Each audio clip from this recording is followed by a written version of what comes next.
Il y a quelques mois de ça, eRank a publié un rapport sur les habitudes d'achat des consommateurs sur Etsy et en le lisant, je me suis vraiment dit qu'il y avait énormément d'informations qui étaient hyper précieuses et qu'en fait, chaque vendeur sur Etsy devrait connaître ce contenu. Du coup, j'ai décidé de vous faire un petit résumé là-dessus. Alors, qu'est-ce qu'on va voir dans cette vidéo? Tout d'abord, on va voir les 6 grands déclencheurs qui sortent de ce rapport et qui guident le comportement des acheteurs sur Etsy. Et puis, on verra les 6 grands points auxquels il faut faire attention si vous voulez que les acheteurs deviennent fidèles. Et enfin, d'après toutes ces informations, eRank a tiré 5 grandes conclusions pour que vous ayez vraiment des actions concrètes à mettre en place. Et je vous expliquerai tout ça en fin de la vidéo. Si c'est la première fois que vous passez par ici, salut, je suis Aurore, spécialiste d'Etsy et entrepreneuse. Je travaille à mon compte grâce à Etsy, qui m'a permis d'acquérir beaucoup de liberté et de pouvoir aussi gérer mon business depuis chez moi. Chaque semaine, je vous explique comment faire pareil. Si ça vous intéresse, n'hésitez pas à vous abonner. Alors, on commence par les grandes conclusions qui ont été faites d'après cette enquête et qui sont réellement les 6 principaux facteurs qui sont vraiment tout en haut de la liste et qui font que les acheteurs se disent c'est particulièrement ce qui fait que j'ai envie d'acheter dans cette boutique. Alors, avec un pourcentage de 83,8%, c'est ce qui arrive en tête de liste, c'est le fait de communiquer sur les retards que les clients vont trouver particulièrement important. Alors personnellement, je savais que c'était important, c'est évidemment quelque chose que les acheteurs ont envie de savoir, mais j'imaginais pas du tout que ça allait arriver tout en haut du classement. Et donc 83,8% des personnes interrogées ont déclaré que selon eux, la chose la plus importante quand ils font leur achat sur Etsy, c'est d'être informés des possibles retards de livraison ou de s'il y a un problème. Après, on sait tous que lorsqu'un colis est envoyé, c'est impossible de garder le contrôle dessus dans le sens où si la livraison prend du retard, on n'a quand même plus la main mise dessus, donc généralement on sait rien faire. Mais par contre, on sait agir avant et tout faire en tout cas pour envoyer le colis dans les délais qu'on a programmés sur la boutique. Et donc, c'est vraiment important de tenir à jour votre délai d'expédition. Donc, c'est le délai dont vous avez besoin pour fabriquer vos commandes. Si jamais vous avez un doute dans certaines périodes qui sont peut-être un peu plus chargées, n'hésitez pas à ajouter 2-3 jours pour être vraiment sûr. Il vaut mieux que les clients s'attendent à ce que ce soit plus long et qu'au final, vous les expédiez plus tôt que l'inverse. Sachez aussi que si vous envoyez toujours vos colis avec du retard, Etsy peut vous appliquer ce qu'on appelle une réserve de paiement à votre compte, qui fait qu'en fait vos paiements sont gardés pendant 90 jours tant que vous n'avez pas renseigné tous les numéros de suivi des commandes qui sont en cours. Alors le deuxième point qui arrive dans cette liste, c'est que 81,9% des personnes interrogées ont déclaré que c'était vraiment les photos qui étaient particulièrement importantes pour eux dans leur expérience d'achat. Et j'aurais vraiment cru que c'était ce point-là le premier parce que c'est toujours les photos qui arrivent généralement en tête de liste. Et vous savez, il y a même des chercheurs qui estiment que le marketing qui est fait autour d'un produit est plus important que l'article en lui-même. Je pense qu'au moins il y a la moitié d'entre vous qui est dans le cas. Vous avez sûrement déjà acheté un produit que vous avez vu sur internet dans une publicité ou dont un influenceur a parlé, qui vous a eu vraiment l'air génial quand il le présentait.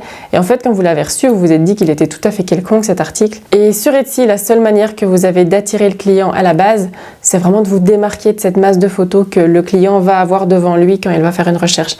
C'est d'avoir des photos qui sortent du lot et qui sont supérieures à ce que la compétition peut proposer. Le troisième point qui est très important pour 81,4% des personnes qui ont été interrogées, c'est les descriptions de produits. Et je vais dire c'est la suite logique puisque d'abord vous devez appâter le client avec une belle photo pour l'attirer sur votre fiche produit et une fois qu'il a cliqué, il arrive devant votre article et il va regarder peut-être aussi quelques photos, mais en principe un acheteur qui est vraiment intéressé et qui veut passer à l'action, il va parcourir la description. Et donc votre description déjà, elle doit être super facile à lire. N'hésitez pas à la séparer en plusieurs points pour que ce soit vraiment convivial et pour faciliter la lecture. Et la deuxième chose sur laquelle vous devez vous concentrer, c'est vraiment d'être le plus complet possible. Incluez tous les détails auxquels vous pensez que le client a besoin de savoir avant de passer la commande. Le quatrième point qui arrive dans ce classement, c'est la confiance. 80% des gens ont déclaré que ce sont les avis qui vont leur donner confiance dans la boutique et qui vont leur donner envie d'acheter. Si vous regardez mes vidéos, vous le savez déjà, lorsque vous lancez votre boutique sur Etsy, une des premières choses sur lesquelles vous devez vraiment vous concentrer, c'est d'essayer de récolter un maximum d'excellents avis le plus vite possible. Le cinquième point que vous devez connaître, ça concerne les cadeaux. 52,8% des personnes qui ont été interrogées pour l'enquête ont déclaré qu'elles achetaient régulièrement des cadeaux d'anniversaire sur Etsy. De ce fait, c'est vraiment conseillé d'intégrer pour chaque article le fait qu'il peut être un cadeau et à chaque fois ajouter dans vos articles des tags qui sont liés au cadeau ou au fait tout au long de l'année. En faisant ça, vous vous classez dans d'autres recherches et pas que des recherches concernées pour l'article que vous avez créé. Et enfin, le dernier point, c'est que les acheteurs sur Etsy ont des revenus plus élevés que la moyenne. Alors je vous mets ici à l'écran une répartition détaillée des revenus par ménage sur Etsy. Et en fait, cette enquête, elle est basée uniquement sur les revenus aux États-Unis. Donc attention, c'est pas des chiffres pour chez nous. Et du coup, ça fait quand même 41,4% des gens qui ont déclaré avoir un revenu supérieur au revenu moyen des ménages aux États-Unis. De ce fait, eRank vous conseille de mixer un maximum les prix que vous offrez sur votre boutique pour essayer vraiment de toucher un maximum d'acheteurs différents. Alors dans la partie suivante, on a demandé à ces mêmes acheteurs qu'est-ce qu'il faut faire pour qu'ils deviennent des clients réguliers auprès d'une boutique sur Etsy. Et il y a de ça 6 grands points qui en sont ressortis. Le premier, c'est la qualité des produits. Donc il y a 66,7% des clients qui ont déclaré que c'était la qualité du produit auquel ils faisaient particulièrement attention et qui leur donnait envie d'acheter à nouveau dans une boutique. De toute façon, si vous vendez sur Etsy, vous êtes obligé de faire attention à la qualité de vos produits. Parce que si vous négligez ça, vous allez avoir des litiges et des mauvaises évaluations et votre boutique, elle va pas faire long feu. Mais sachez que la qualité du produit ne passe pas que par le produit en lui-même, mais aussi par la façon dont vous allez l'emballer. Et si vous faites un bel emballage, vous allez aussi augmenter la valeur perçue de ce que va recevoir le client. Ça, c'est pour les articles physiques, mais ça concerne aussi vos articles numériques parce que c'est la même chose. Ils doivent être particulièrement soignés, très bien présentés, et pour ça, vous devez les illustrer correctement et utiliser des mock-ups qui sont de très bonne qualité. Le deuxième point qui va faire revenir un client, c'est la livraison gratuite. Il y a 44,5% des personnes interrogées qui ont déclaré que la livraison gratuite influencera vraiment grandement le fait qu'ils reviendront faire leurs achats dans votre boutique. C'est pour cette raison que Etsy va mieux classer les boutiques qui proposent la livraison nationale gratuite, donc dans leur propre pays. Pour ça, n'hésitez pas à faire ce que Etsy recommande, c'est de mettre le prix de la livraison nationale directement dans le prix de vente de votre article pour pouvoir proposer la livraison nationale à 0. Le troisième point qui va fidéliser les acheteurs, c'est le fait d'expédier vos articles rapidement.